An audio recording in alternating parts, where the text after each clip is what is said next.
Hello friends, plus one ബയോളജിയിലെ classification എന്ന ചാപ്റ്ററിലെ ബയോളജിക്കൽ ക്ലാസിഫിക്കേഷൻ എന്ന ചാപ്റ്ററിലെ 4ാമത്തെ ലെക്ചറാണ് ഇന്ന് നമ്മൾ കിങ്ഡം പ്രോട്ടിസ്റ്റയുടെ ബാക്കിയുള്ള ഗ്രൂപ്പുകളെക്കുറിച്ചും അതുപോലെ കിങ്ഡം ഫംഗസിനെ കുറിച്ചുമാണ് ഇന്ന് നമ്മൾ ഡിസ്കസ് ചെയ്യുന്നത്. കിങ്ഡം പ്രോട്ടിസ്റ്റയിൽ നമ്മൾ അവരുടെ ജനറൽ ക്യാരക്ടേഴ്സ് ഡിസ്കസ് ചെയ്തിട്ടുണ്ട്. അതുപോലെ തന്നെ ആദ്യത്തെ ഗ്രൂപ്പായിട്ടുള്ള ക്രൈസോഫൈറ്റ്സിനെ കുറിച്ചും ദെൻ നമ്മൾ ഡയനോ ഫ്ലജലേറ്റ്സിനെ കുറിച്ചും ഡിസ്കസ് ചെയ്തു. ഇനി നമ്മൾ യൂഗ്ലിനോയിഡ് എന്ന് പറയുന്ന ഒരു ഗ്രൂപ്പ്, അതുപോലെ സ്ലൈം മൗഡ്സ്, അതുപോലെ തന്നെ പ്രോട്ടോസോവൻസ്, ഇവരെക്കുറിച്ചാണ് ഇനി നമുക്ക് ഡിസ്കസ് ചെയ്യാനുള്ളത്. അതിൻ്റെ ശേഷം നമുക്ക് കിങ്ഡം ഫംഗസിലേക്ക് കിടക്കാം. ഓക്കെ, അപ്പോൾ ഞാൻ ഇന്ന് കഴിഞ്ഞ ക്ലാസ്സിൽ നമ്മൾ ഡിസ്കസ് ചെയ്തിട്ടുള്ള ടോപ്പിക്സുമായി ബന്ധപ്പെട്ട് 1-2 ക്വസ്റ്റ്യൻസ് നിങ്ങളോട് ചോദിക്കാം. നിങ്ങൾ അതിന് ആൻസർ ചെയ്യണം. ഓക്കെ, ഒന്നാമത്തെ ക്വസ്റ്റ്യൻ, നമുക്കറിയാം ക്രൈസോഫൈറ്റ്സിൽ 2 ഗ്രൂപ്പ് ഉണ്ട് എന്ന് നമ്മൾ പറഞ്ഞു അല്ലേ. അതായത് ഡയാറ്റംസ് എന്ന് പറയുന്ന ഒരു ഗ്രൂപ്പും ഡെസ്മിഡ്സ് എന്ന് പറയുന്ന മറ്റൊരു ഗ്രൂപ്പും. ഈ ഡയാറ്റംസിൻ്റെ ഒരു പ്രത്യേകതയായിട്ട് നമ്മൾ പറഞ്ഞിരുന്നത് അവരുടെ സെൽ വാളിൽ 2 ലെയേഴ്സ് ഉണ്ട്, അല്ലെങ്കിൽ cell wall is made up of 2 layers എന്ന് പറഞ്ഞിരുന്നു അല്ലേ, എപ്പിത്തീക്ക് ആൻഡ് ഹൈപ്പോത്തീക്ക്. ഇതിൽ സിലിക്കൻ്റെ ഡെപ്പോസിഷൻ ഉണ്ട്. ഈ സെൽ വാള് ഓഷ്യനിൽ താഴെ ബോട്ടത്തിൽ അടിഞ്ഞു കൂടിയിട്ട് ഇതൊരു പ്രത്യേക രീതിയിലുള്ള ഒരു സംഭവം ഫോം ചെയ്യുന്നുണ്ട് എന്ന് നമ്മൾ പറഞ്ഞിരുന്നു. അതിൻ്റെ പേരെന്താണ്, അതിൻ്റെ യൂസേജ് എന്തൊക്കെയാണ്? ഓക്കെ, അതായത് remainings of cell walls of the diatoms when it is accumulated in the bottom of earth, it is called, അതെന്താണ്, അതിൻ്റെ പേരെന്താണെന്നുള്ളതും അതുപോലെ അതിൻ്റെ യൂസേജ് എന്താണെന്നുള്ളതും നിങ്ങൾ ആൻസർ ചെയ്യാം. ഓക്കെ, നമുക്ക് എല്ലാ ക്ലാസ്സിൻ്റെ തുടക്കത്തിലും കഴിഞ്ഞ ക്ലാസ്സുമായിട്ടൊരു കണക്ഷൻ കീപ്പ് ചെയ്യാൻ വേണ്ടിയിട്ട് നമുക്കത് റിവൈസ് ചെയ്യുകയും ചെയ്യാം. അതുപോലെ തന്നെ ഇത്തരം ക്വസ്റ്റ്യൻസ് 1-2 ക്വസ്റ്റ്യൻസ് ചോദിച്ച് അത് ആൻസർ ചെയ്തിട്ട് നമുക്ക് മുന്നോട്ട് പോകാം. ഓക്കെ, ഇന്ന് നമുക്ക് ഈ പറഞ്ഞ പ്രോട്ടിസ്റ്റയിലെ ബാക്കിയുള്ള ഗ്രൂപ്പ്സിനെ കുറിച്ചും അതുപോലെ ഫംഗയെക്കുറിച്ചും ചർച്ച ചെയ്യാം. അതുപോലെ കുറച്ച് എക്സാമ്പിൾസും നമുക്കിന്ന് ചെയ്ത് നോക്കാം. ഓക്കെ, അപ്പം 3ാമത്തെ ഗ്രൂപ്പാണ് യൂഗ്ലിനോയിഡ്സ്. യൂഗ്ലിനോയിഡ്സിൻ്റെ സവിശേഷത എന്ന് പറയുന്നത്, നമ്മൾ ക്ലാസിഫിക്കേഷൻ സിസ്റ്റംസ് അല്ലെങ്കിൽ ക്ലാസിഫിക്കേഷൻ്റെ ഹിസ്റ്ററി നോക്കിയ സമയത്ത് നമ്മൾ പറഞ്ഞിരുന്നു യൂഗ്ലിനോയിഡ്സിന് 2 സ്വഭാവമുണ്ട്. അതായത് പ്ലാന്റ്സിൻ്റെ സ്വഭാവം അവർ കാണിക്കുന്നുണ്ട്, അതുപോലെ ആനിമൽസിൻ്റെ സ്വഭാവവും കാണിക്കുന്നുണ്ട്. പ്ലാന്റ്സിൻ്റെ ഫീച്ചർ എന്താണ്, അവർ ഫോട്ടോസിന്തറ്റിക് ആണ് അല്ലേ, അതായത് ഓട്ടോട്രോഫിക് ആണ്, അതിൽ തന്നെ ഫോട്ടോസിന്തറ്റിക് ആണ്. അതായത് സൺലൈറ്റിൻ്റെ പ്രസൻസിൽ അവർക്ക് സ്വന്തമായിട്ട് ഫുഡ് ഉണ്ടാക്കാനുള്ള കഴിവുണ്ട്. അപ്പോൾ ഇവരും, അതായത് യൂഗ്ലിനയും അതുപോലെ തന്നെയാണ്. എന്താണ്, സൺലൈറ്റിൻ്റെ പ്രസൻസ് ഉണ്ടെങ്കിൽ ഇവർ പ്ലാന്റ്സിൻ്റെ പോലെ തന്നെ സ്വന്തമായിട്ട് ഫുഡ് ഉണ്ടാക്കും. ഇനി in the absence of sunlight ഇല്ല എങ്കിലോ ഇവർ ഹെറ്ററോട്രോഫിക് ആയിട്ടുള്ള ന്യൂട്രീഷൻ കാണിക്കുകയും ചെയ്യും. അത്തരമൊരു ഗ്രൂപ്പാണ്. പിന്നെ പൊതുവായിട്ട് നമ്മൾ പ്രോട്ടിസ്റ്റയ്ക്ക് പറയുന്ന എല്ലാ ക്യാരക്ടേഴ്സും, അതായത് യൂക്കാരിയോട്ടിക് സെല്ലാണുള്ളത്, അതുപോലെ യൂണിസെല്ലുലാറാണ് അല്ലേ. ഇത്തരം ഫീച്ചേഴ്സൊക്കെ നമ്മുടെ യൂഗ്ലിനോയിഡ്സിനും ഉണ്ടാവും. ഓക്കെ, അവരുടെ ഹാബിറ്റാറ്റ് എന്ന് പറയുന്നത് they are fresh water organisms. Fresh വാട്ടറിലാണ് അവർ ജീവിക്കുന്നത്. അതുപോലെ found in stagnant water, flagellate and motile. Stagnant water എന്ന് പറയുമ്പം നമ്മൾ ഒഴുക്കില്ലാത്ത, അതായത് കെട്ടിക്കിടക്കുന്ന വെള്ളത്തെയാണ് നമ്മൾ സ്റ്റാഗ്നൻ്റ് വാട്ടർ എന്ന് പറയാം.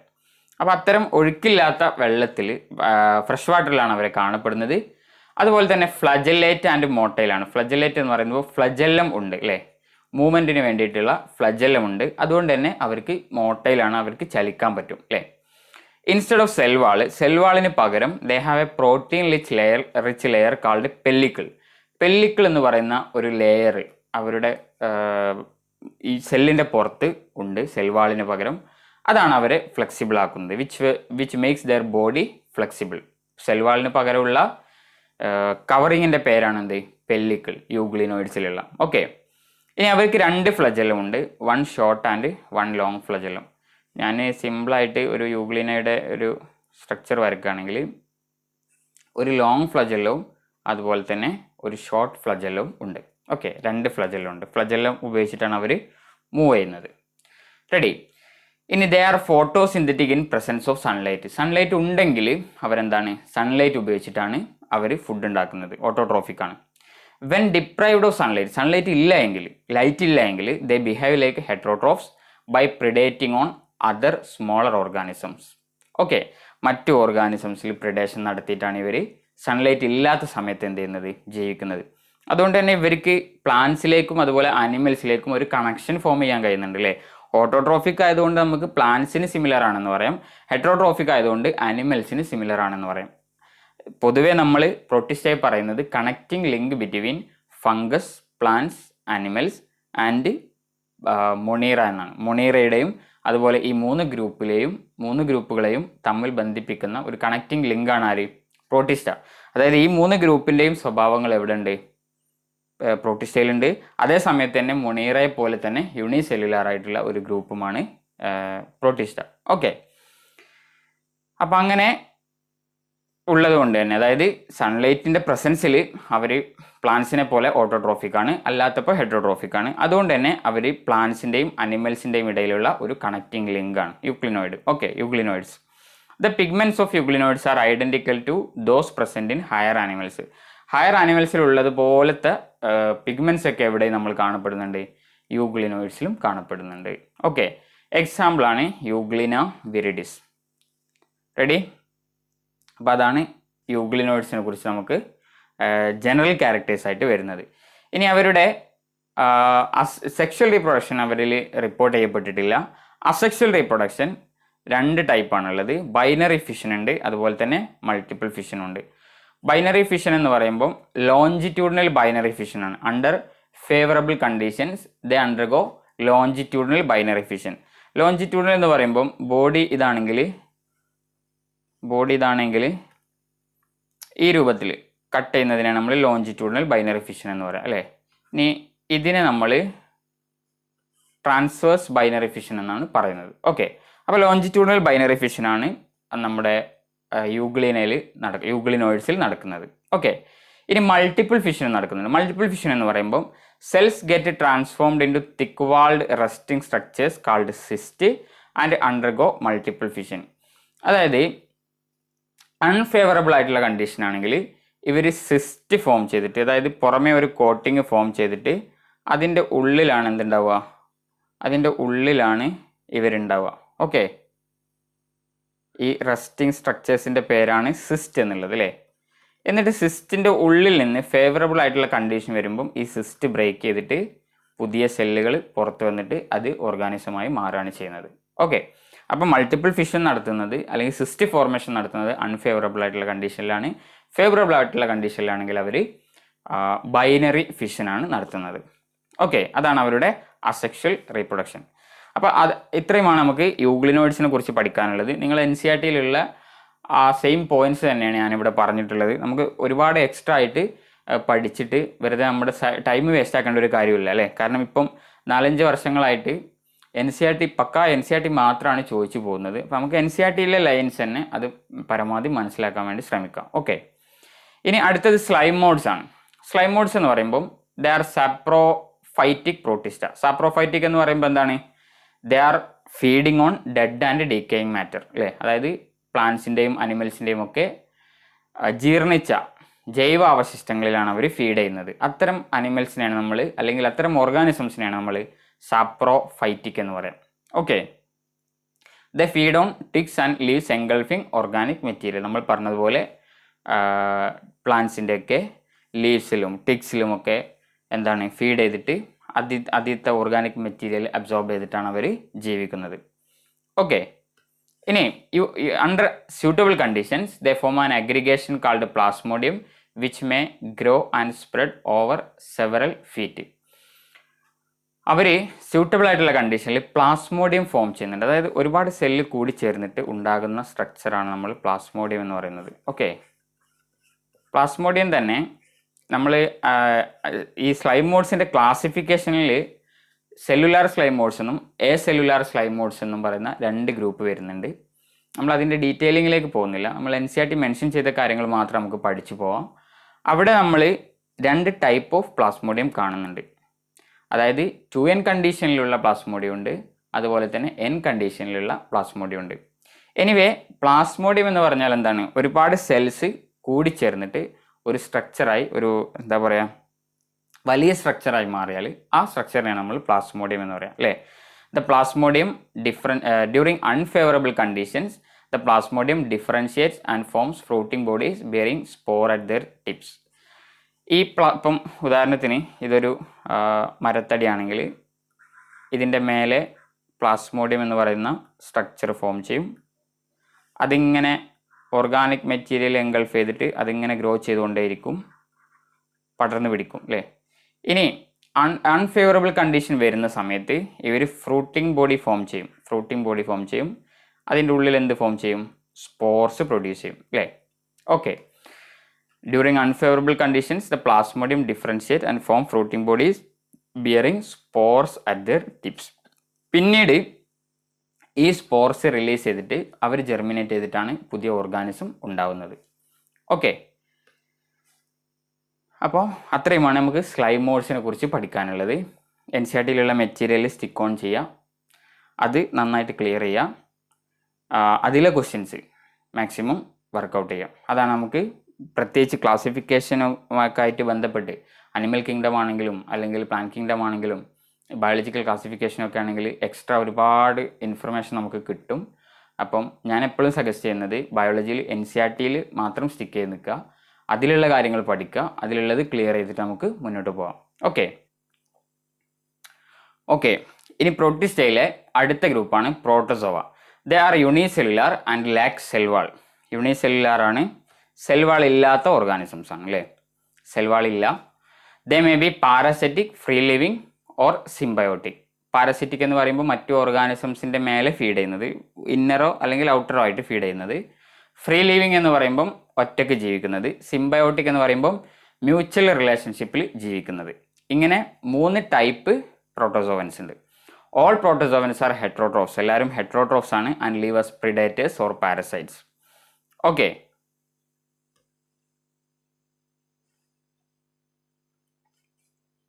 ഇനി പ്രോട്ടോസോവനെ നമുക്ക് അവരുടെ ലോക്കോമോട്ടറി ഓർഗൻസിൻ്റെ ബേസിസിൽ നമുക്ക് എന്ത് ചെയ്യാൻ പറ്റും? വീണ്ടും ക്ലാസിഫൈ ചെയ്യാൻ പറ്റും.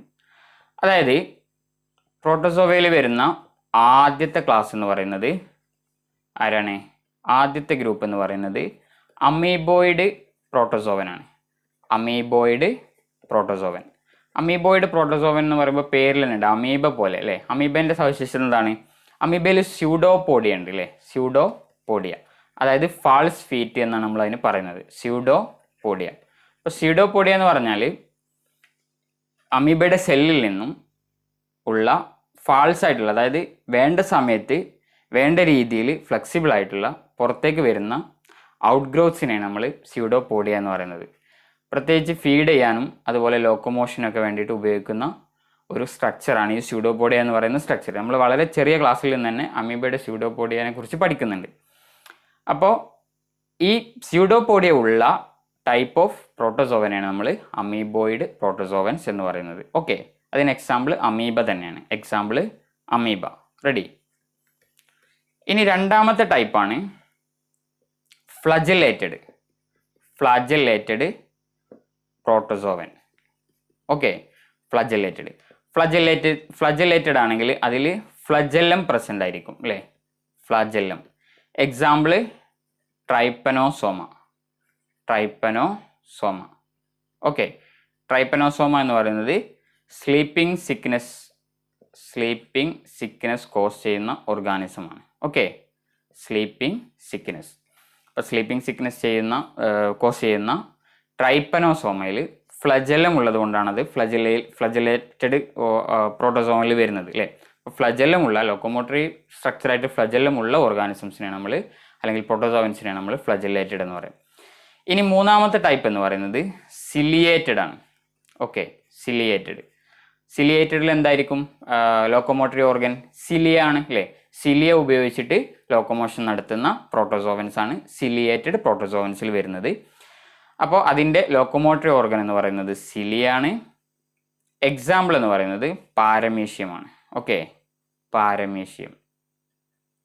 റെഡി. ഇനി നാലാമത്തേത് സ്പോറോസോവൻസ് ആണ്. ഓക്കെ. സ്പോറോസോവൻസിൽ നമുക്ക് ഒരു ഡെഫിനിറ്റ് ആയിട്ടുള്ള ഒരു എന്താ പറയുക ലോക്കോമോട്ടറി ഓർഗൻസ് പറയാനില്ല. പക്ഷേ അവരെന്താണ്, ഏകദേശം എല്ലാവരും ഡിസീസ് കോസിങ് ആയിട്ടുള്ള ഓർഗാനിസംസ് ആണ്. ഓക്കെ, ഉദാഹരണത്തിന് നമ്മളെ മലേറിയൽ പാരസൈറ്റ്സ് ഒക്കെ സ്പോറോസോവൻസ് ആണ്. ഓക്കെ, മലേറിയൽ പാരസൈറ്റ്സ് ആണ്. നമുക്ക് ഓരോ ഗ്രൂപ്പിനെ കുറിച്ചും ഡീറ്റെയിൽഡ് ആയിട്ട് തന്നെ നോക്കാം അല്ലേ. ഓക്കെ, ഫസ്റ്റ് ഗ്രൂപ്പ് എന്ന് പറയുന്നത് അമീബോയിഡ് ആയിരുന്നു അല്ലേ. Amoeboid protozoal they move and capture their prey by pseudopodia. ഉദാഹരണത്തിന് ഇതാണ് ഒരു അമീബോയിഡ് സെല്ലെങ്കിൽ, ഇതൊരു അമീബോയിഡ് സെല്ലാണെങ്കിൽ അമീബയുടെ ഫുഡ് എടുക്കുന്നത്, ഇപ്പോൾ ഇവിടെ ഫുഡ് പാർട്ടിക്കിൾ ഉണ്ടെന്നുണ്ടെങ്കിൽ ഈ ഒരു ഏരിയനെ എന്ത് ചെയ്യാൻ പറ്റും, പുറത്തേക്ക് പ്രൊട്രൂഡ് ചെയ്തിട്ട് ഇതിനെ എൻഗൾഫ് ചെയ്യാൻ പറ്റും ഫുഡ് പാർട്ടിക്കിളിനെ. ഓക്കെ, ആ രൂപത്തിൽ ആവശ്യത്തിനനുസരിച്ച് അതിൻ്റെ സെല്ലിൻ്റെ സ്ട്രക്ചർ അതിന് മാറ്റാൻ പറ്റും. അത്തരം സെൽസാണ് അമീബോയിഡ് പ്രോട്ടോസോവൻസിൽ ഉണ്ടാവുക. Okay, marine forms have silica shells on there surface. Example amoeba, അതുപോലെ എൻഡമീബ അല്ലേ. റെഡി. ഇനി രണ്ടാമത്തെ ഗ്രൂപ്പ് എന്ന് പറയുന്നത് ഫ്ലജലേറ്റഡ് ആണ്. അതിൽ ഫ്ലജല്ലമാണ് എന്ത്, അവിടുത്തെ ലോക്കോമോട്ടറി ഓർഗൻ എന്ന് പറയുന്നത്. They are either free living, ഒന്നുകിൽ ഒറ്റക്കൊറ്റക്ക് ജീവിക്കുന്നവരാണ്, അതല്ലെങ്കിൽ പാരസൈറ്റ് ആണ്, മറ്റു ഓർഗാനിസംസിൻ്റെ മേലെ ഫീഡ് ചെയ്ത് ജീവിക്കുന്നവരാണ്. പാരസൈറ്റിക് ഫോംസ് കോസസ് ഡിസീസസ് അല്ലേ. ഫ്ലജലേറ്റഡ് പ്രോട്ടോസോവൻ ആണെങ്കിൽ അതിലെ പാരസൈറ്റിക് ഫോംസ് ഡിസീസ് കോസ് ചെയ്യാനുള്ള കഴിവുണ്ട്, such as sleeping sickness. Example trypanosoma. Trypanosoma എന്ന് പറയുന്ന ഫ്ലാജലേറ്റഡ് പ്രോട്ടോസോവൻ ആണ്. സ്ലീപ്പിംഗ് സിക്നസ് എന്ന് പറയുന്ന എന്താണ് അസുഖം ഉണ്ടാക്കുന്നത് അല്ലേ. റെഡി. ഇനി അടുത്തതാണ് സിലിയേറ്റഡ് പ്രോട്ടോസോവൻ. സിലിയേറ്റഡ് എന്ന് പറയുമ്പോൾ പേരിൽ തന്നെ ഉണ്ട്. അവിടുത്തെ ലോക്കോമോട്ടറി ഓർഗൻ എന്ന് പറയുന്നത് സിലിയാണ്. അക്വാട്ടിക്, അതായത് വെള്ളത്തിലാണ് കാണപ്പെടുന്നത്. Actively moving organisms have thousands of cilia. ബോഡിയുടെ എല്ലാ ഭാഗത്തും എന്തുണ്ടാവും, സിലിയ ഉണ്ടാവും അല്ലേ. ചെറിയ അപ്പൻഡേജസ് ആണ് സിലിയ എന്ന് പറയുന്നത്. നമ്മൾ ഫ്ലജലുമായി കമ്പയർ ചെയ്യുകയാണെങ്കിൽ സിലിയയുടെ സൈസ് ചെറുതായിരിക്കും, പക്ഷേ നമ്പർ എന്തായിരിക്കും, കൂടുതലായിരിക്കും. ഫ്ലജലമാണെങ്കിൽ സൈസ് കൂടുതലായിരിക്കും, നമ്പർ കുറവായിരിക്കും. ഒന്നോ രണ്ടോ മാത്രമേ ഒരു ബോഡിയിൽ ഒരു സെല്ലിൽ ഉണ്ടാവുള്ളൂ അല്ലേ. അതേസമയത്ത് സിലിയ ഒരുപാട് നമ്പറിൽ ഉണ്ടാവും. They have a cavity that opens into the outside of the cell surface. അവർക്കൊരു ക്യാവിറ്റി ഉണ്ട്, അത് നമ്മൾ ഗള്ളറ്റ് എന്നാണ് പറയുന്നത്. ഓക്കെ, ഗള്ളറ്റ് എന്നാണ് പറയുന്നത്. അതെന്ത് ചെയ്യുന്നു, സെല്ലിൻ്റെ പുറത്തേക്ക് ഓപ്പൺ ചെയ്യുന്നുണ്ട്. The coordinated movement of rows of cilia causes the water laden with food to be steered into the gullet. അപ്പോൾ ഇതാണ് ഗള്ളറ്റ് എങ്കിൽ ഈ സിലിയയുടെ കോർഡിനേറ്റഡ് മൂവ്മെൻറ്റ്, ഇപ്പോൾ നമ്മൾ തോണിയിലൊക്കെ എന്താണ്, തോണി നമ്മൾ തുഴയുമ്പോഴാണ് എന്ത് ചെയ്യുന്നത്, തോണി മൂവ് ചെയ്യുന്നത് അല്ലേ. അതുപോലെ തന്നെ സിലിയൻ്റെ ഒരു പ്രത്യേക തരത്തിലുള്ള കോർഡിനേറ്റഡ് മൂവ്മെൻറ്റ് കാരണമാണ് വാട്ടർ ഗള്ളറ്റിൻ്റെ ഉള്ളിലേക്ക് പ്രവേശിക്കുന്നത്. അപ്പോൾ ആ വാട്ടറിൻ്റെ ഉള്ളിൽ എന്തുണ്ടാവും, ഫുഡ് ഉണ്ടാവും. അങ്ങനെയാണ് ഇവർ ഫീഡ് ചെയ്യുന്നത്. ഓക്കെ, എക്സാമ്പിളാണ് പാരമീഷ്യം. റെഡി. പാരമീഷ്യത്തിൻ്റെ സ്ട്രക്ചർ ഇവിടെ കൊടുത്തിട്ടുണ്ട്. നമുക്കിവിടെ സെല്ലിൻ്റെ എല്ലാ ഭാഗത്തും സിലിയ കാണാം അല്ലേ. സിലിയ ഉണ്ട്. അതുപോലെ തന്നെ യൂക്കാരിയോട്ടിക് സെല്ലിലുള്ള എല്ലാ സെൽ ഓർഗനൽസും ഉണ്ട് അല്ലേ. ഇത് ഈ ഒരു ഭാഗത്തെയാണ് നമ്മൾ മൗത്ത് എന്ന് പറയുന്നത്. ഓക്കെ, സെൽ മൗത്ത് അല്ലെങ്കിൽ സൈറ്റോസോം എന്നാണ് പറയുന്നത്. അതുപോലെ ഈ ഒരു ഭാഗത്ത് നമ്മൾ ആനൽ പോർ എന്ന് പറയുന്നു. റെഡി. ഇനി നമ്മൾ നേരത്തെ പറഞ്ഞതുപോലെ ഇവർക്കും എന്തുണ്ട്, പെല്ലിക്കിൾ എന്ന് പറയുന്ന ഒരു കോട്ടിംഗ് ഉണ്ട് സെല്ലിൻ്റെ പുറം ഭാഗത്ത് അല്ലേ. ഇനി രണ്ട് ടൈപ്പ് ഓഫ് ന്യൂക്ലിയസ് ഇവരിൽ കാണപ്പെടുന്നുണ്ട്, മൈക്രോ ന്യൂക്ലിയസും അതുപോലെ മാക്രോ ന്യൂക്ലിയസും. ചെറിയ ന്യൂക്ലിയസും അതുപോലെ വലിയ ന്യൂക്ലിയസും. ചെറുതിനെ നമ്മൾ മൈക്രോ ന്യൂക്ലിയസ് എന്നും അതുപോലെ വലുതിനെ മാക്രോ ന്യൂക്ലിയസ് എന്നുമാണ് പറയുന്നത്. ഇനി നമുക്ക് സ്പോറോസോവൻസ് എന്ന് പറയുന്ന ഒരു ഗ്രൂപ്പ് കൂടിയുണ്ട് അല്ലേ. സ്പോറോസോവൻസ്. റെഡി. കിങ്ഡം ഫഞ്ചയിലേക്ക് വരുന്നതിൻ്റെ മുന്നേ സ്പോറോസോവൻസ് എന്ന് പറയുന്ന പ്രോട്ടിസ്റ്റയും കൂടിയുണ്ട് അല്ലേ. സ്പോറോസോവൻസിൻ്റെ പ്രത്യേകത they have no definite locomotory organs. Definite locomotory organs. Okay, അതിൻ്റെ എക്സാമ്പിളായിട്ട് വരുന്നതാണ് നമ്മുടെ malarial parasite. Okay, malarial parasite. അപ്പോൾ ഇങ്ങനെ നാലായിട്ട് നമുക്ക് എന്ത് ചെയ്യാൻ പറ്റും, ലോക്കോമോട്ടറി ഓർഗൻസിൻ്റെ ബേസിസിൽ നമുക്ക് പ്രോട്ടോസോവൻസിനെ ക്ലാസിഫൈ ചെയ്യാൻ പറ്റും. ഇനി നമുക്ക് ഫംഗസിൻ്റെ ക്യാരക്ടറിസ്റ്റിക് ഫീച്ചേഴ്സും അതുപോലെ അവരുടെ ക്ലാസിഫിക്കേഷനെ കുറിച്ച് ഇന്ന് പഠിക്കാം. ഡീറ്റെയിൽഡ് ആയിട്ട് നമുക്ക് അടുത്ത ക്ലാസ്സിൽ കാണാം. Okay. Kingdom contains more than 1,00,000 species. Kingdom fungi എന്ന് പറയുന്നത് 1,00,000 സ്പീഷീസ് കണ്ടെയ്ൻ ചെയ്യുന്ന വലിയ കിങ്ഡമാണ്. ഡിസ്ട്രിബ്യൂട്ടഡ് ഇൻ ഓൾ ഹാബിറ്റാറ്റ്സ്, എല്ലാ ഹാബിറ്റാറ്റ്സിലും ഇവർ കാണപ്പെടുന്നുണ്ട്. അക്വാട്ടിക്കിലും അതുപോലെ തന്നെ ട്രീസിൻ്റെ മുകളിലും സോയിലും എല്ലായിടത്തും കാണപ്പെടുന്നുണ്ട് അല്ലേ. Also grows parasites on the bodies of other animals, അല്ലെങ്കിൽ അതർ ഓർഗാനിസംസ്. മറ്റു ഓർഗാനിസംസിൻ്റെ ബോഡിയിൽ പാരസൈറ്റ്സ് ആയിട്ടും കാണപ്പെടുന്നുണ്ട്. They are either saprotrophs or parasites, absorptive type of nutrition.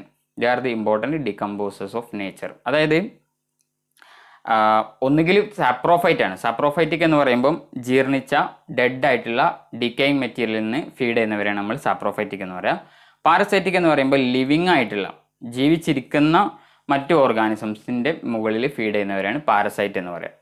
ഇനി അബ്സോർപ്റ്റീവ് ടൈപ്പ് ഓഫ് ന്യൂട്രീഷൻ ആണ്. ബോഡി സെല്ല് വഴി, സെല്ലിലൂടെ, സെൽ ത്രൂ ആയിട്ട് അല്ലെങ്കിൽ സെൽ സർഫസിലൂടെ അവരെന്താ ചെയ്യുക, ഈ ഡെഡ് ആൻഡ് ഡീക്കേയിങ് മെറ്റീരിയലിൽ നിന്നും ഓർഗാനിക് മാറ്റർ അബ്സോർബ് ചെയ്യുകയാണ് ചെയ്യുക അല്ലേ.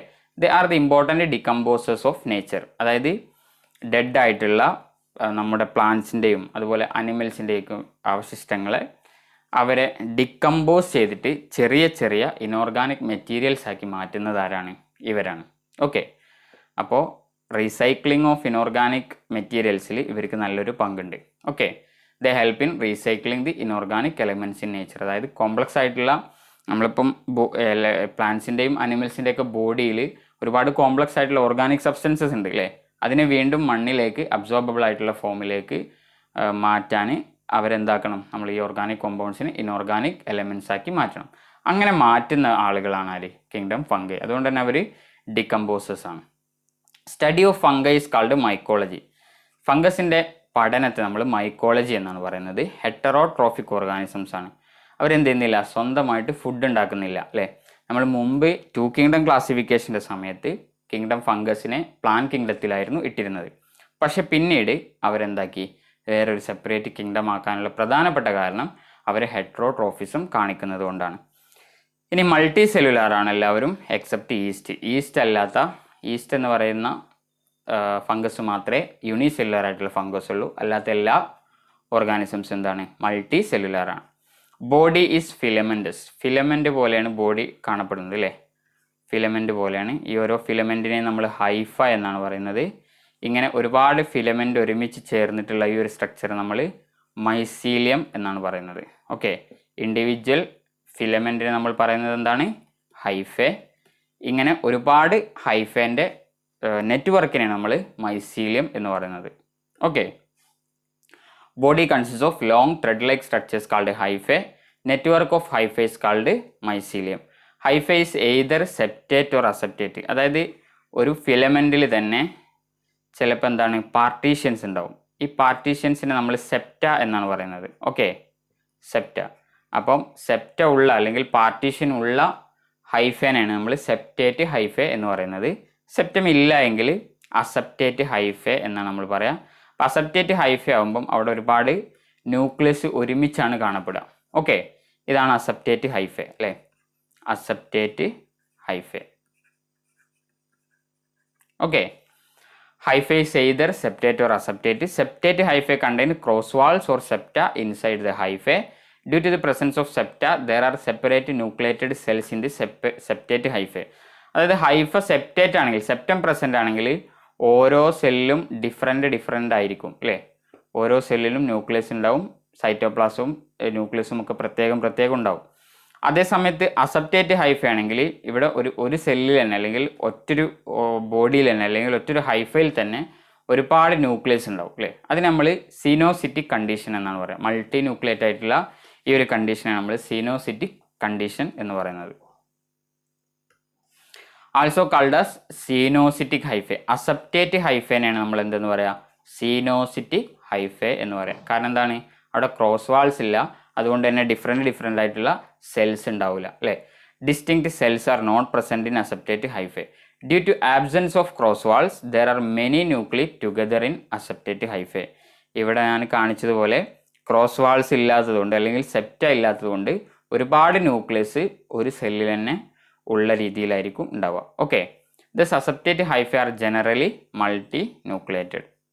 ഓക്കെ, ഇനി സെപ്റ്റ ആർ പെർഫോറേറ്റഡ്. ഇങ്ങനെ ക്രോസ് വാൾസ് ഉണ്ടെങ്കിലും ഈ സെപ്റ്റയിൽ അല്ലെങ്കിൽ ഈ ക്രോസ് വാൾസിൽ അല്ലെങ്കിൽ ഈ പാർട്ടീഷൻസിൽ എന്തുണ്ടാവും? ചെറിയ ചെറിയ ദ്വാരങ്ങൾ ഉണ്ടാവും. Molecules, organelles and cytoplasm can move between cellular compartments of the septate hyphae.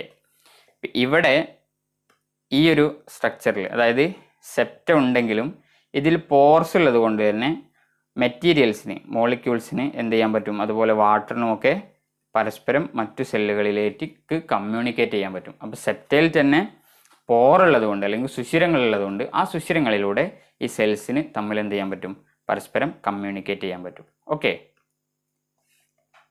ഇനി ഇവരുടെ സെൽവാൾ നിർമ്മിച്ചിട്ടിരിക്കുന്നത് സെല്ലുലോസ് ഉപയോഗിച്ചിട്ടല്ല, ഫംഗൽ സെല്ലുലോസ് എന്നാണ് നമ്മൾ അതിനെ പറയുന്നത്. Okay. Cell wall is made up of chitin or fungal cellulose. Chitin or fungal cellulose സാധാരണയായിട്ട് ചോദിക്കുന്ന ക്വസ്റ്റ്യൻസിൽ പെട്ടൊരു question ആണിത്. Okay. Reserve food material is glycogen. ഇനി മോഡ് ഓഫ് ന്യൂട്രീഷൻ നമ്മൾ ഓൾറെഡി പറഞ്ഞു, സാപ്രോഫൈറ്റിക് ആയിരിക്കും. അബ്സോർപ്ഷൻ നടത്തുന്ന രീതിയിൽ, ഡെഡ് ആൻഡ് ഡീക്കേയിങ് മാറ്ററിൽ നിന്നും അബ്സോർപ്ഷൻ നടത്തുന്ന രീതിയിലായിരിക്കും ഉണ്ടാവുക. അതല്ലെങ്കിൽ പാരാസിറ്റിക് ആയിരിക്കും, മറ്റു ലിവിങ് ആയിട്ടുള്ള ഓർഗാനിസംസിൻ്റെ മുകളിൽ നിന്നും ഫീഡ് ചെയ്യുന്ന രൂപത്തിൽ, അല്ലേ? അതാണ് പാരാസിറ്റിക് എന്ന് പറയുന്നത്. ഇവരുടെ ക്ലാസിഫിക്കേഷൻ നമുക്ക് റീപ്രൊഡക്ഷൻ്റെ ക്ലാസിഫിക്കേഷൻ നോക്കാം, അല്ലേ? ഫംഗസിൽ എങ്ങനെയൊക്കെയാണ് റീപ്രൊഡക്ഷൻ നടത്തുന്നത്. മോസ്റ്റ് ഡൈവേഴ്സ് ഫോം ഇവർ റീപ്രൊഡക്ഷൻ്റെ വിഷയത്തിൽ കാണിക്കുന്നുണ്ട്. അസെക്ഷൽ റീപ്രൊഡക്ഷൻ നടത്തുന്നത് ഒന്നുകിൽ വെജിറ്റേറ്റീവ് മെത്തേഡ് വഴിയാവാം, അല്ലെങ്കിൽ സ്പോർസ് പ്രൊഡ്യൂസ് ചെയ്തിട്ടാവാം. ഓക്കെ. ഈ വെജിറ്റേറ്റീവ് മെത്തേഡ് എന്ന് പറയുമ്പോൾ അതിൽ ഫ്രാഗ്മെൻറ്റേഷൻ ഉണ്ട്, അതുപോലെ ബഡ്ഡിങ് ഉണ്ട്, അതുപോലെ ഫിഷൻ ഉണ്ട്. ഫ്രാഗ്മെൻറ്റേഷൻ എന്ന് പറഞ്ഞാൽ എന്താണ്? ഫ്രാഗ്മെൻറ്റേഷൻ എന്ന് പറയുമ്പോൾ ഒരു ബോഡി ബ്രേക്ക് ചെയ്തിട്ട് ഒരുപാട് ഫ്രാഗ്മെൻറ്റ്സ് ആയിട്ട് ബ്രേക്ക് ചെയ്തിട്ട് ആ ഓരോ ഫ്രാഗ്മെൻറ്റും പിന്നീട് പുതിയ ഓർഗാനിസമായി മാറുന്നതിനാണ് ഫ്രാഗ്മെൻറ്റേഷൻ എന്ന് പറയുക, അല്ലേ? ബഡ്ഡിങ് എന്ന് പറഞ്ഞാലോ? ബഡ്ഡിങ് എന്ന് പറയുമ്പം ബോഡീൻ്റെ ഏതെങ്കിലും ഒരു ഭാഗത്ത് ഒരു ഔട്ട് ഗ്രോത്ത് ഫോം ചെയ്യും, പിന്നീട് അത് വളർന്ന് വലുതാകും, എന്നിട്ട് എന്ത് ചെയ്യും? അത് പിന്നെ പുതിയൊരു ഓർഗാനിസമായിട്ട് ഈ പാരൻ്റ് ഓർഗാനിസത്തിൻ്റെ ബോഡിയിൽ നിന്നും ഡിറ്റാച്ച് ചെയ്തിട്ട് പുതിയൊരു ഓർഗാനിസമായി വളരും. അതാണ് ബഡ്ഡിങ്, അല്ലേ? ഫിഷൻ എന്ന് പറയുമ്പം ബോഡി ഡിവൈഡ് ചെയ്യുന്നതിനാണ് നമ്മൾ ഫിഷൻ എന്ന് പറയാം. ഓക്കെ. ഇനി സ്പോർസ് ആണെങ്കിലോ? സ്പോർസും അസെക്ഷൽ മെത്തേഡിലും അതുപോലെ സെക്ഷൽ മെത്തേഡിലും സ്പോർ വഴി റീപ്രൊഡക്ഷൻ നടത്തുന്നുണ്ട്. അസെക്ഷൽ സ്പോർസ് ആണ് ഇമ്പോർട്ടൻ്റ് ആയിട്ടുള്ള അസെക്ഷൽ സ്പോർസ് ആണ്. ഒന്ന് ക്ലമൈഡോസ്പോർസ്. ഈ സ്പോർസിനെ കുറിച്ചും സ്പോർ പ്രൊഡ്യൂസ് ചെയ്യുന്ന മെത്തേഡിനെ കുറിച്ചും ഒക്കെ നമുക്ക് അടുത്ത ക്ലാസ്സിൽ ഡീറ്റെയിൽഡ് ആയിട്ട് ഓരോ ഫംഗസിൻ്റെ ക്ലാസ്സിൻ്റെത് നമുക്ക് പഠിക്കാം. അതായത് ഫൈക്കോമൈസീറ്റ്, ആസ്കോമൈസീറ്റ്, ബെസിഡോമൈസീറ്റ്, ഡ്യൂട്രോമൈസീറ്റ്, ഇങ്ങനെ 4ആയിട്ടാണ് നമ്മൾ ഫംഗസിനെ ക്ലാസിഫൈ ചെയ്യുന്നത്. അവരിൽ ഓരോന്നിലുമുള്ള സ്പോർസിനെ കുറിച്ചും അതിൻ്റെ ഫോർമേഷനെ കുറിച്ചും ഫോം ചെയ്യുന്ന ബോഡീസിനെ കുറിച്ചൊക്കെ ഡീറ്റെയിൽഡ് ആയിട്ട് നമുക്ക് അടുത്ത ക്ലാസ്സിൽ പഠിക്കാം. ഇന്ന് നമുക്ക് ജസ്റ്റ് അവരുടെ പേരൊന്ന് കണ്ടുപോകാം, അല്ലേ?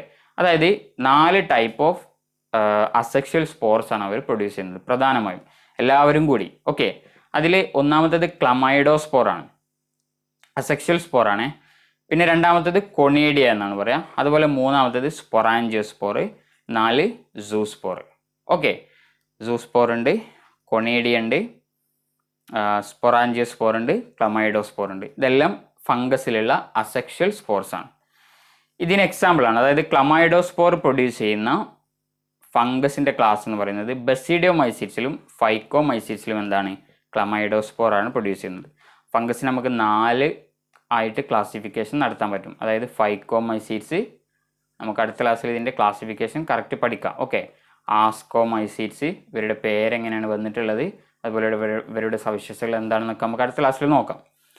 ആസ്കോമൈസീറ്റ്സ്, ബെസിഡിയോമൈസീറ്റ്സ് ആൻഡ് ഡ്യൂട്രോമൈസീറ്റ്സ്. ഓക്കെ. ഡ്യൂട്രോമൈസീറ്റ്സ്. അപ്പോൾ ഇങ്ങനെ 4 ക്ലാസ്സസ് ആണ് ഫംഗസിലുള്ളത്. ഈ 4 ക്ലാസ്സിൻ്റെയും സവിശേഷതകൾ എന്താണെന്നൊക്കെ നമുക്ക് പഠിക്കാം. ഞാനിപ്പോൾ ഇവിടെ സ്പോർസ് പറയാൻ വേണ്ടി മാത്രമാണ് ഇത് മെൻഷൻ ചെയ്തിട്ടുള്ളത്. ക്ലമൈഡോസ്പോർ ഉണ്ടാക്കുന്നത് ബെസിഡിയോമൈസീറ്റ്സ് ഉണ്ടാക്കുന്നുണ്ട്, അതുപോലെ ഫൈക്കോമൈസീറ്റ്സും ഉണ്ടാക്കുന്നുണ്ട്. റെഡി? ഇനി അതുപോലെ തന്നെ കൊണീഡിയ ഉണ്ടാക്കുന്നത് ആസ്കോമൈസീറ്റ്സിലാണ്. കൊണീഡിയ എന്ന് പറയുന്നത് അസെക്ഷൽ സ്പോറാണ്. അതുപോലെ തന്നെ സ്പൊറാൻജിയോസ്പോറും എന്താണ്? അസെക്ഷൽ സ്പോറാണ്. ഫൈക്കോമൈസീറ്റ്സിലാണ് അസെക്ഷൽ സ്പോറായിട്ടുള്ള സ്പൊറാൻജിയോസ്പോർ പ്രൊഡ്യൂസ് ചെയ്യുന്നത്. അതുപോലെ സൂസ്പോർ പ്രൊഡ്യൂസ് ചെയ്യുന്നത് ഫൈക്കോമൈസീറ്റ്സിലാണ്. അപ്പോൾ ഫൈക്കോമൈസീറ്റ്സിൽ അസെക്ഷൽ സ്പോറായിട്ടുള്ള സൂസ്പോറും സ്പൊറാൻജിയോസ്പോറും അതുപോലെ ക്ലമൈഡോസ്പോറും പ്രൊഡ്യൂസ് ചെയ്യുന്നുണ്ട്, അല്ലേ? പിന്നെ ആസ്കോമൈസീറ്റ്സിൽ കൊണീഡിയാണ് അസെക്ഷൽ സ്പോർ, അതുപോലെ ബസീഡിയോമൈസീറ്റ്സിൽ ക്ലമൈഡോസ്പോറാണ് അസെക്ഷൽ സ്പോർ. ഇനി അതേപോലെ തന്നെ സെക്ഷൽ റീപ്രൊഡക്ഷനിലും സ്പോർ വഴിയാണ് ഇവർ സെക്ഷൽ റീപ്രൊഡക്ഷൻ നടത്തുന്നത്. അതിൽ സ്പോർ ഉണ്ട്, അത് ഫൈക്കോമൈസീറ്റ്സിലാണ്. അതുപോലെ ആസ്കോമൈസീറ്റ്സിൽ ആസ്കോസ്പോറാണ്. ബസീഡിയോമൈസീറ്റ്സിൽ ബസീഡിയോ സ്പോർ വഴിയാണ് എന്ത് നടത്തുന്നത്, സെക്ഷൽ റീപ്രൊഡക്ഷൻ നടത്തുന്നത്. ഓക്കെ, ഇതിൻ്റെയൊക്കെ ഡീറ്റെയിലിങ് നമുക്ക് അടുത്ത ക്ലാസ്സിൽ ചെയ്യാം. ഓക്കെ, ഇനി സെക്ഷൽ റീപ്രൊഡക്ഷനിൽ പ്രധാനമായും 3 ഘട്ടങ്ങളാണുള്ളത്, 3 സ്റ്റെപ്സാണുള്ളത്. അതിൽ ഒന്നാമത്തെ സ്റ്റെപ്പ് എന്ന് പറയുന്നത് 2 സെല്ല് ഒരുമിച്ച് കൂടുകയാണെങ്കിൽ അവിടെ ആദ്യം മിക്സിംഗ് ഓഫ് പ്രോട്ടോപ്ലാസം നടക്കും. ഓക്കെ, മിക്സിംഗ് ഓഫ് പ്രോട്ടോപ്ലാസമാണ് ആദ്യത്തെ എന്താണ് സ്റ്റെപ്പ് എന്ന് പറയുന്നത്. അത് നമ്മൾ പ്ലാസ്മോഗമി എന്നാണ് പറയുക, പ്ലാസ്മോഗമി. ഇനി രണ്ടാമത്തേത് പ്ലാസ്മോഗമി നടന്നു കഴിഞ്ഞാൽ പിന്നെ എന്താ നടക്കുക, ഫ്യൂഷൻ ഓഫ് 2 ന്യൂക്ലി, 2 സെൽസിലെയും ന്യൂക്ലിയസിൻ്റെ ഫ്യൂഷൻ നടക്കും. അത് നമ്മൾ കാരിയോഗമി എന്നാണ് പറയുക. ചില സമയത്ത് പ്ലാസ്മോഗമി നടക്കും, അതേ സമയത്ത് ന്യൂക്ലിയസ് ഫ്യൂസ് ചെയ്യില്ല. അപ്പോൾ ഒറ്റ സെല്ലും 2 ന്യൂക്ലിയസുമായിട്ട് ഒരുപാട് സമയം ഉണ്ടാവും. അപ്പോൾ അങ്ങനെ കാരിയോഗമി ഡിലേ ആവുകയാണെങ്കിൽ, അതായത് കാരിയോഗമി പെട്ടെന്ന് തന്നെ നടക്കുന്നില്ല എങ്കിൽ 2 ന്യൂക്ലിയസ് ഉള്ള കണ്ടീഷനാണ് നമുക്ക് കിട്ടുക. അതിന് നമ്മൾ ഡൈകാരിയോട്ടിക് കണ്ടീഷൻ എന്നാണ് പറയുക, അല്ലെങ്കിൽ ഡൈകാരിയോൺ എന്നാണ് പറയുക. ഓക്കെ, പിന്നീട് എന്ത് ചെയ്യും, ഇങ്ങനെ ഫ്യൂഷൻ നടന്നിട്ട് ഡിപ്ലോയിഡ് ന്യൂക്ലിയസ് ആയി മാറിക്കഴിഞ്ഞാൽ പിന്നെ മിയോസിസ് നടന്നിട്ട് പുതിയ സെൽസ് ഉണ്ടാവും അല്ലേ. അതായത് diploid nucleus undergo meiosis and haploid spores are formed. ഇങ്ങനെ ഡിപ്ലോയിഡ് ആയിട്ടുള്ള, അതായത് ഈ 2 സെൽസിൻ്റെയും പ്രോട്ടോപ്ലാസം ആദ്യം ഫ്യൂഷൻ നടത്തി, പിന്നീട് അവരുടെ ന്യൂക്ലിയസ് ഫ്യൂഷൻ നടത്തിയിട്ട് മിയോസിസ് നടത്തിയിട്ട് സ്പോർസ്, ഹാപ്ലോയിഡ് ആയിട്ടുള്ള എൻ കണ്ടീഷനിലുള്ള സ്പോർസ് പ്രൊഡ്യൂസ് ചെയ്യും. ഈ സ്പോർസ് ജെർമിനേറ്റ് ചെയ്തിട്ടാണ് പിന്നീട് പുതിയ ഓർഗാനിസത്തിലേക്കുള്ള വളർച്ച ഉണ്ടാവുക അല്ലേ. അപ്പോൾ ഇതാണ് അവരുടെ സെക്ഷൽ റീപ്രൊഡക്ഷൻ്റെ സ്റ്റെപ്സ്. ഓക്കെ, ഇനി കിങ്ഡം ഫംഗസിനെ നമ്മൾ ക്ലാസിഫൈ ചെയ്യുന്നത് പ്രധാനമായിട്ടും അവരുടെ മൈസീലിയത്തിൻ്റെ മോർഫോളജി, മൈസീലിയം എങ്ങനെയാണ്, സെപ്റ്റേറ്റ് ആണോ അസെപ്റ്റേറ്റ് ആണോ, അതുപോലെ സ്പോർ ഫോം ചെയ്യുന്നത് എങ്ങനെയാണ്, എൻഡോജീനസ് ആയിട്ടാണോ എക്സോജീനസ് ആയിട്ടാണോ, അതുപോലെ തന്നെ സെക്ഷൽ റീപ്രൊഡക്ഷൻ്റെ മോഡ് അതെങ്ങനെയാണ് നടക്കുന്നത്, അതുപോലെ തന്നെ ഫ്രൂട്ടിംഗ് ബോഡീസിൻ്റെ നേച്ചറൊക്കെ നോക്കിയിട്ടാണ് നമ്മൾ എന്ത് ചെയ്യുന്നത്, കിങ്ഡം ഫംഗസിനെ ക്ലാസിഫൈ ചെയ്യുന്നത്. കൂടുതലായിട്ടുള്ള ഡീറ്റെയിൽസ് നമ്മൾ ഈ പറഞ്ഞ കാര്യങ്ങളൊക്കെ നമുക്ക് ഒന്നുകൂടി റിവൈസ് ചെയ്യാം. അതുപോലെ കൂടുതലായിട്ടുള്ള കാര്യങ്ങളും നമുക്ക് അടുത്ത ക്ലാസ്സിൽ ഫംഗസിനെ കുറിച്ച് ഡീറ്റെയിൽഡ് ആയിട്ട് ഡിസ്കസ് ചെയ്യാം. ഓക്കെ, ഇന്ന് നമുക്ക് 1-2 എക്സാമ്പിൾസ് നോക്കാം. ഓക്കെ, ഞാൻ ഓൾറെഡി പറഞ്ഞു ഫംഗസിൻ്റെ ക്ലാസ്സസ് എന്ന് പറയുന്നത് ഫൈക്കോമൈസീറ്റ്സ്, ആസ്കോമൈസീറ്റ്സ്, ബസീഡിയോമൈസീറ്റ്സ് ആൻഡ് ഡ്യൂട്രോമൈസീറ്റ്സ്, ഇങ്ങനെ 4 ക്ലാസ്സുകളാണുള്ളത്. റെഡി? നമുക്കപ്പം നമ്മൾ ഇന്ന് എന്താണ് യൂഗ്ലിനോയിഡ്സിനെ കുറിച്ചും സ്ലൈമോയിഡ്സിനെ കുറിച്ചും അതുപോലെ പ്രോട്ടോസോവൻസിനെ കുറിച്ചുമാണ് ഡിസ്കസ് ചെയ്തത്. അടുത്ത ക്ലാസ്സിൽ നമുക്ക് ഫംഗസിനെ കുറിച്ച് തുടക്കം മുതൽ തന്നെ ഡീറ്റെയിൽഡ് ആയിട്ട് ഡിസ്കസ് ചെയ്യാം. Okay, which of the following organisms are known as chief producers in the oceans? ആരാണ് ഓഷ്യനിൽ ഏറ്റവും കൂടുതൽ ഫുഡ് ഉണ്ടാക്കുന്ന ആളുകൾ എന്നറിയപ്പെടുന്നത്? ഡയാറ്റംസ് ആണ്. ഇവർ ക്രൈസോഫൈറ്റ്സിൽ വരുന്ന പ്രോട്ടിസ്റ്റയിലെ മെമ്പേഴ്സാണ് അല്ലേ. നീറ്റ് 2018 ചോദിച്ചിട്ടുള്ള ക്വസ്റ്റ്യൻ ആണ്. രണ്ടാമത്തെ question, which of the following organism possess characteristic of a plant and an animal? ആനിമലിൻ്റെയും അതുപോലെ പ്ലാന്റിൻ്റെയും ക്യാരക്ടർ കാണിക്കുന്ന ഓർഗാനിസം ഏതാണ്? യുഗ്ലിനയാണ് അല്ലേ. യുഗ്ലിനയിൽ സൺലൈറ്റ് ഉണ്ടാകുമ്പം അവർ ഓട്ടോട്രോഫിക് ആണ്, അല്ലാത്ത സമയത്ത് അവർ പ്രിഡേഷൻ നടത്തിയിട്ട് ഹെറ്ററോട്രോഫിക് ആയിട്ടാണ് ആക്ട് ചെയ്യുന്നത്. അടുത്ത question, which one of the following organism is not an eukaryote? Eukaryote അല്ലാത്തത് ഏതാണ്? പാരമീഷ്യം നമുക്കറിയാം സിലിയേറ്റഡ് പ്രോട്ടോസോവനാണ് അല്ലേ. അതുകൊണ്ട് തന്നെ അതൊരു യൂക്കാരിയോട്ടാണ്. എസ്കറീഷ്യ കോള എന്ന് പറയുന്നത് ബാക്ടീരിയയാണ്. അതെന്താണ്? ബാക്ടീരിയ എന്ന് പറയുമ്പോൾ മോണീറൻസിൽ വരുന്നതാണ്, പ്രോകാരിയോട്ടാണ്. യൂഗ്ലിനോയിഡ്സിൽ വരുന്ന ഒരു പ്രൊട്ടിസ്റ്റയാണ്, അതും ഒരു യൂക്കാരിയോട്ടാണ്. അമീബയും അമീബയും എന്തിനാണ്? യൂക്കാരിയോട്ടാണ്, അതായത് പ്രോട്ടിസ്റ്റയാണ് അല്ലേ. അപ്പോൾ ഇതിൽ യൂക്കാരിയോട്ട് അല്ലാത്തതെന്ന് പറയുന്നത് മോണീറൻ കിങ്ഡത്തിൽ വരുന്നതാണ്, അത് എസ്കറീഷ്യ കോളയാണ്, ബാക്ടീരിയയാണ്. Ready? Select the wrong statement. The walls of diatoms are easily destructible. ഡയാറ്റംസിൻ്റെ വാൾസ്, സെൽ വാള് പെട്ടെന്ന് തന്നെ എന്ത് ചെയ്യാൻ പറ്റും, നമുക്ക് നശിപ്പിക്കാൻ പറ്റും. അത് ഇൻകറക്റ്റ് ആയിട്ടുള്ള സ്റ്റേറ്റ്മെൻ്റ് ആണ്. കാരണം സിലിക്കൻ്റെ ഡെപ്പോസിറ്റ് ഉള്ളത് കൊണ്ട് അവരുടെ വാൾസ് ഇൻഡിസ്ട്രക്റ്റിബിൾ ആണെന്ന് നമ്മൾ പഠിച്ചിട്ടുണ്ട് അല്ലേ. അപ്പം അത് റോങ് ആയിട്ടുള്ള സ്റ്റേറ്റ്മെൻ്റ് ആണ്. Diatomaceous earth is formed by the cell walls of diatoms, അത് കറക്റ്റ് ആണ് അല്ലേ. അതുപോലെ diatoms are the chief producers by the oceans in the oceans. Diatoms R microscopic and float passively in the water, അതും correct ആണ് അല്ലേ. അപ്പോൾ wrong ആയിട്ടുള്ള statement എന്ന് പറയുന്നത് ഓപ്ഷൻ എ ആണ്. ഓക്കെ, ഇനി chrysophytes, euglenoids, ഡയനോഫ്ലജലേറ്റ്സ് and സ്ലൈമോഡ്സ് are included in the kingdom. നമ്മളിപ്പോൾ ഡിസ്കസ് ചെയ്തിട്ടുള്ള കിങ്ഡം ഏതാണ്? കിങ്ഡം പ്രോട്ടിസ്റ്റയാണ് അല്ലേ. ഇത്തരം ജനറൽ ആയിട്ടുള്ള ക്വസ്റ്റ്യൻസും ഈസി ആയിട്ടുള്ള ക്വസ്റ്റ്യൻസും നീറ്റ് എക്സാമിൽ ചോദിക്കാറുണ്ട്. നീറ്റ് 2016 ചോദിച്ചിട്ടുള്ളൊരു ക്വസ്റ്റ്യൻ ആണിത്. ഓക്കെ, അപ്പോൾ ഇത്രയുമാണ് ഇന്ന് നമുക്ക് പഠിക്കാനുള്ളത്. അടുത്ത ക്ലാസ്സിൽ നമുക്ക് ഫംഗസിനെ കുറിച്ച് ഡീറ്റെയിൽഡ് ആയിട്ട് പഠിക്കാം. ഇന്ന് നിങ്ങൾ പ്രോട്ടിസ്റ്റ കംപ്ലീറ്റ് ചെയ്യുക, പ്രോട്ടിസ്റ്റയിലുള്ള മാക്സിമം നമ്പർ ഓഫ് MCQs ചെയ്യുക, NCERT മുഴുവനായിട്ടും പഠിക്കുക. ഓക്കെ, അടുത്ത ക്ലാസ്സിൽ കാണാം. Thank you.